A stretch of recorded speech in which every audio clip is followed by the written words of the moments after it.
Nongeye kubasuhuza mu izina rya Yesu, ubuntu n'amahoro biva ku Mana bikomeze bibaganze mu mitima yanyu. Hanyuma turagarutse mu busobanuro bw'inzozi, kandi ikindi mbibutsa ko inzozi zose umuntu arose zigira ubusobanuro bitewe n'uburyo yazirosemo. Hari ibintu umuntu arota kumva arakubwiye ati ngiye wese ati ko narose njya kawunga. Oya, wenda ukumva arakubwiye ngo narose kawunga.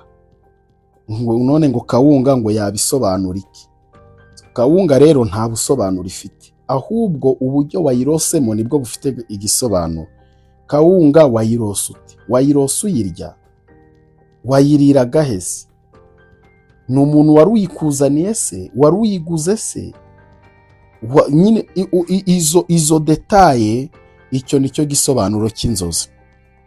Rero mboneraho kubwira abantu banyandikira mbwira ngo yarose, kumva arambwiye ngo none se ngo ibigori bisobanura iki? Ibigori hari ibyokeje, hari ibigori byumye, hari ibiri mu murima, hari ibyaguzwe, hari ibitetse. Ibyo bintu byose, utwo tudetayi twose tugira ibisobanuro bya tugira ibisobanuro byabyo bitewe n'uburyo ki wabirose. Rero nurota inzozi byo gerageza uduhereze detayi y'uburyo wazirose. Ibyo bituma tumenya icyo Imana ashaka kuganira nawe mu nzozi, kandi tubibutsa ko buri muntu wese uri mu isi Imana ivugana nawe, ahubwo ikibazo ni ukutamenya uburyo ko Imana ivuganamo nawe. Ugasanga umuntu ukabaho utunze radiyo ariko wenda utazi uko iyo radiyo icanwa. Icyo nicyo kibazo gihari. Ni ukuvuga ngo buri muntu wese Imana ivugana nawe, kuko twese haba usenga haba udasenga, haba ukishijwe cyangwa udakishijwe, twese turi abantu b'Imana. Twese turi abantu b'Imana. Niyo mpamvu rero twese Imana iratugenderera, twese Imana ivugana natwe, twese Imana ifite ukuntu ibana natwe mu buryo bumwe cyangwa ubundi, ahubwo kutamenya uburyo ki Imana itugendereramo, icyo nicyo kintu twese dutandukaniraho. Imana irakugendera ariko ntumenye ngo Imana kuko yangendereye. Imana ikavugana nawe ntumenye koko ese koko Imana yavuganye nanjye. Nyine ukabaho muri ubwo buryo, muri ubwo buzima, ariko ntumenye igihe cyawe cyo kugendererwamo. Ntumenye igihe cyawe cyo kugendererwamo, ntumenye ko Imana yavuze, ntumenye.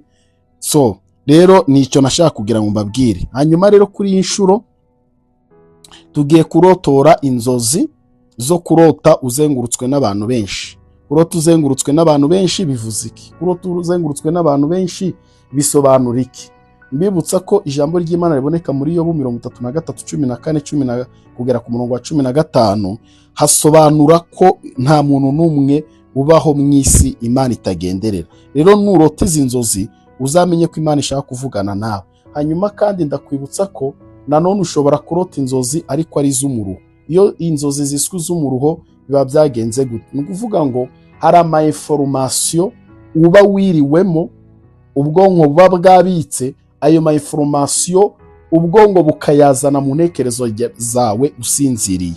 None ugasanga ni ibintu wiriwemo ariko nanone bigarutse mu nzozi zawe. Ntabwo ibyo biba bisobanuye yuko Imana yavuganye nawe. Cyane cyane ibi bintu bikunda kuba ku basore, wenda abakobwa bo ntabyo nzi. Ugasanga wakunze umukobwa cyane, noneho utari wanamubwira ko umukunda, inzozi zigatangira kukwemeza ko wabimubwiye, yanabikwemereye, zikakwemeza mwanashakanye. Ibyo ni amarangamutima yawe. Ni ukuvuga ngo ibyo wabitse mu mutima wawe, ubwonko bwaje burabyakira, bubikura mu mutima, burangije bukina n'intekerezo zawe. Ni ukuvuga ngo ubwonko bwaje bukina n'amarangamutima yawe. Rero icyo ni ikintu ukwiye gusobanukirwa, ariko mu gihe cyose urose ibintu bidafite aho bihuriye n'ibyo ubamo n'ibyo wiriwemo, ujye umenya ko ari mesaje y'Imana. Rero nurota uzengurutswe n'abantu benshi hari icyo bisobanura.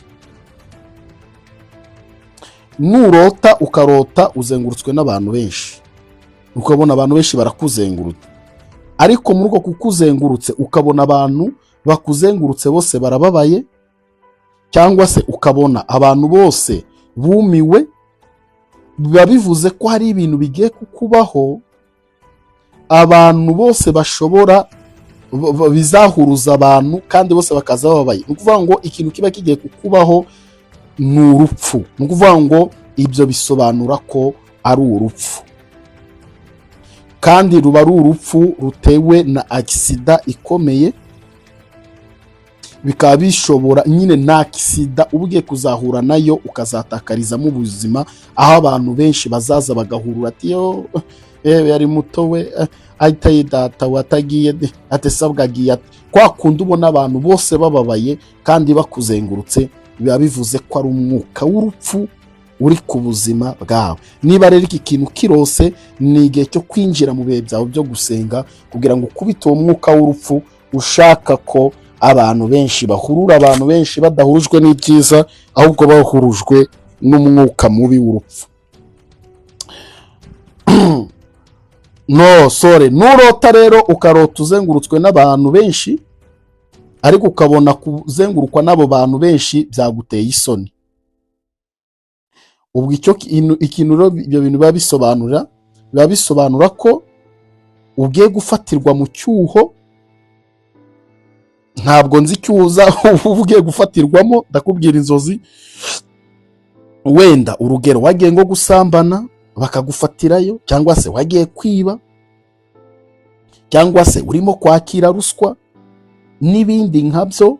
Nurota ukarota uzengurutswe n'abantu, ariko ba bantu ukabona byaguteye isoni kuba abo bantu bose bari kukureba cyangwa se bakuzengurutse, uzamenye yuko ugiye gufatirwa mu cyuho cy'ibintu runaka, cy'igikorwa runaka, cy'ubusambanyi, cy'ubujura, cyangwa se cyo kwakira ruswa n'ibindi bisa nabyo. Uzamenye ko ugiye gufatirwa mu cyuho. Niba wajya kubikora, bireke. Imana irimo irakuburira, iguhaye mesaje yo kureka ibyo bintu byose wakoraga. Nurota rero ukazarota nanone uzengurutswe n'abantu, ariko ukabona abo bantu wabatinye, ukabona nyine ntushaka kuvugana nabo, ukabona nyine urabatinye cyane. Ni ukuvuga ngo nta kindi kintu Imana iba igiye kuvugana nawe, iba irimo kukubwira ko uri umuntu ufite ubugwari muri wowe. Ni ukuvuga ngo uba uri wa muntu Imana iri kwereka ko uri wa muntu uba udashaka kwirwanaho, uri wa muntu uba udashaka kwirwanaho mu buzima. Biba bivuze ko kandi hari n'ikintu cyihishe, hari impano yihishe muri wowe udashaka kugaragaza. Hari ukuntu umuntu ugasanga ni umuhanuzi ariko ntashaka, nyine ashaka guhisha. Ni ukuvuga ngo Yesu yarabivuze ngo nta wafata itabaza ngo aryubikeho intonga. Nyine iyo urose ukarota ufite abantu ariko urabatinya, ntushaka kuvugana nabo, biba bigaragaza ibintu nka bitatu. Yuko uri ikigwari, ari wa muntu w'ikigwari. Icya kabiri, yuko ari wa muntu uba udakeneye, udashaka kwirwanaho mu buzima, utashobora kwidefanda mu buzima.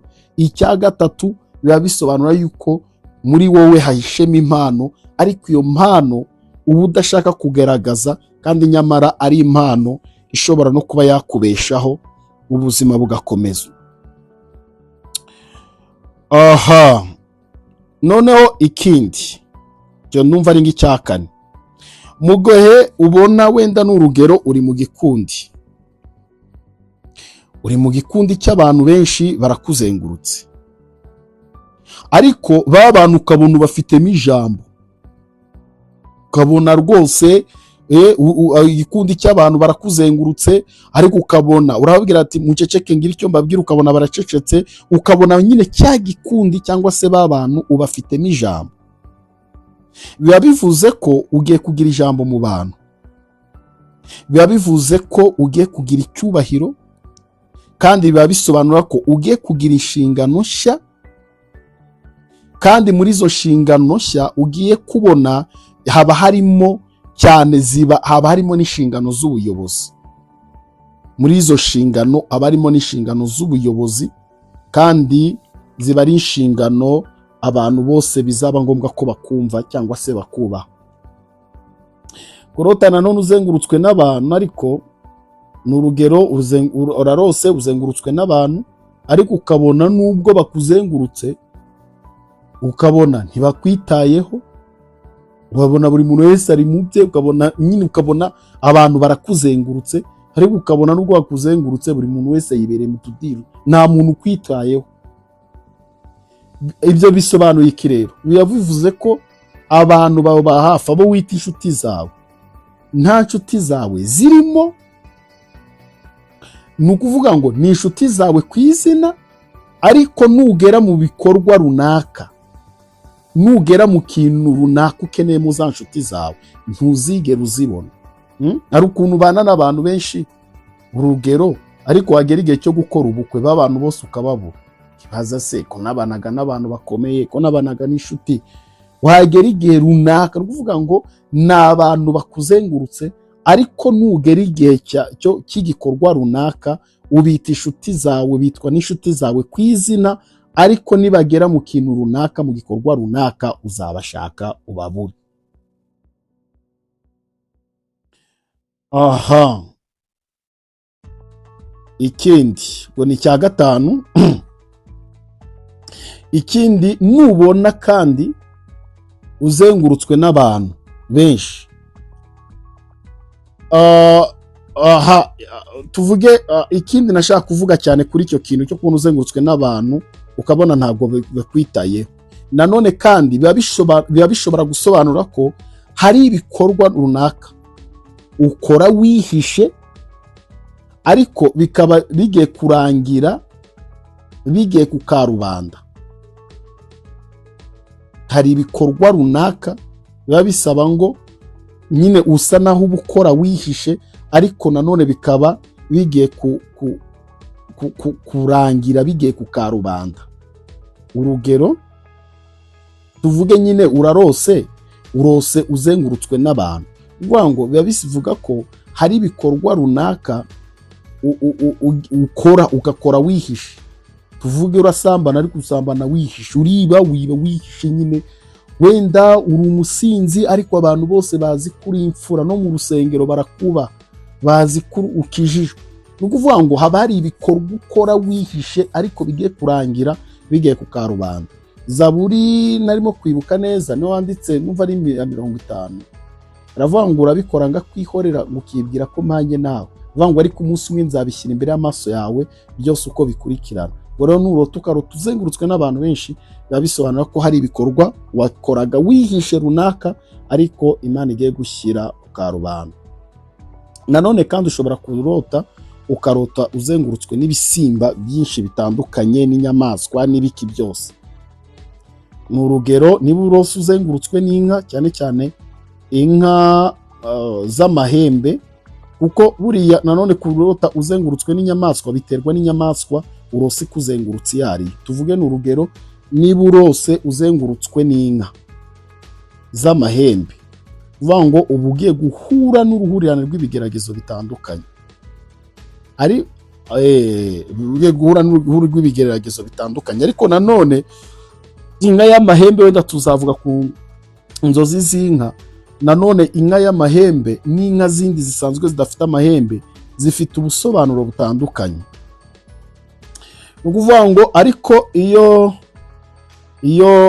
ari imbeba, iyo urose uzengurutswe n'imbeba, kuvuga ngo uba ugiye guhura n'umwuka w'inyatsi yo ku rwego ruhambaye.